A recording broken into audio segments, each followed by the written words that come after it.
आप सभी का हमारे YouTube चैनल पे बहुत बहुत स्वागत है।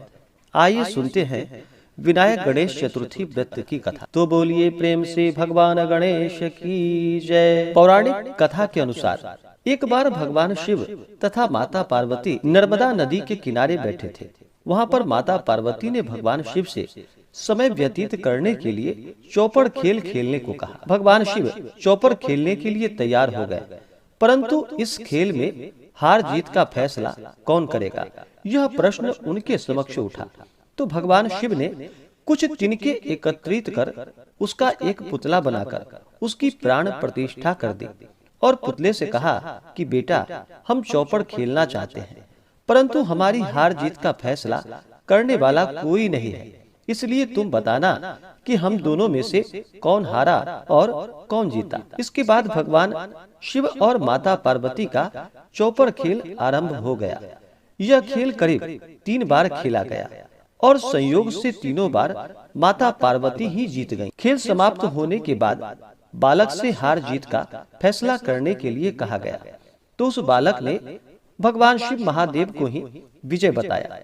यह सुनकर माता पार्वती अत्यंत क्रोधित हो गई और क्रोध में उन्होंने बालक को लंगड़ा होने का और कीचड़ में पड़े रहने का श्राप दे डाला। बालक ने माता पार्वती से माफी मांगी और कहा कि हे माता, यह मुझसे अज्ञानता बस ऐसा हो गया है, मैंने किसी द्वेष भाव में ऐसा नहीं किया। बालक द्वारा क्षमा याचना मांगने पर माता ने कहा कि यहाँ गणेश पूजन के लिए नाग कन्याएं आएंगी, उनके कहे अनुसार तुम गणेश जी का व्रत करो, ऐसा करने से तुम मुझे प्राप्त कर पाओगे।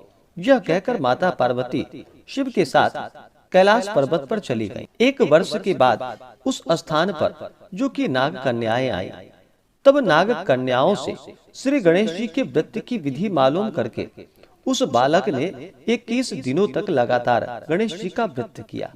उसकी श्रद्धा से गणेश जी प्रसन्न हुए और उन्होंने बालक को मनोवांछित फल मांगने के लिए कहा। उस पर बालक ने कहा कि हे विनायक, हे विघ्नहर्ता गणेश, मुझ में इतनी शक्ति दीजिए कि मैं अपने पैरों पर चलकर कैलाश पर्वत पर पहुंच सकूं और वे यह देखकर प्रसन्न हो। तब बालक को वरदान देकर भगवान गणेश जी वहां से अंतर ध्यान हो गए।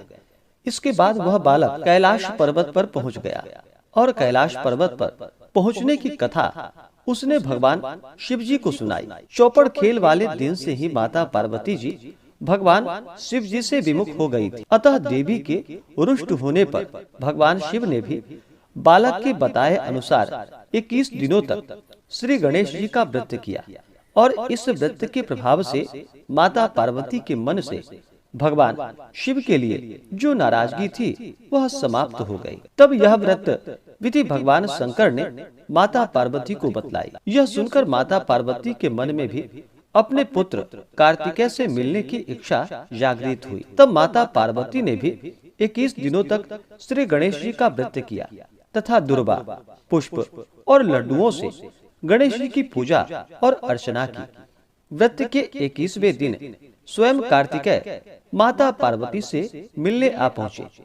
उस दिन से श्री गणेश चतुर्थी का यह व्रत समस्त मनोकामनाओं की पूर्ति करने वाला व्रत माना जाने लगा। इस व्रत को करने से मनुष्य के सारे कष्ट दुख दूर हो जाते हैं, मनुष्य को समस्त सुख सुविधाएं की प्राप्ति होती है। तो बोलिए प्रेम से भगवान गणेश की जय। तो आशा करता हूँ कि यह जानकारी आपको अच्छा लगा हो। ऐसे ही ज्ञानवर्धक जानकारी प्राप्त करने के लिए हमारे इस चैनल पे अगर आप नए हैं तो चैनल को लाल बटन दबा करके सब्सक्राइब करें, साथ में बेल आइकन घंटी को दबाएं ताकि मेरे वीडियो का नोटिफिकेशन आपको समय से मिलता रहे।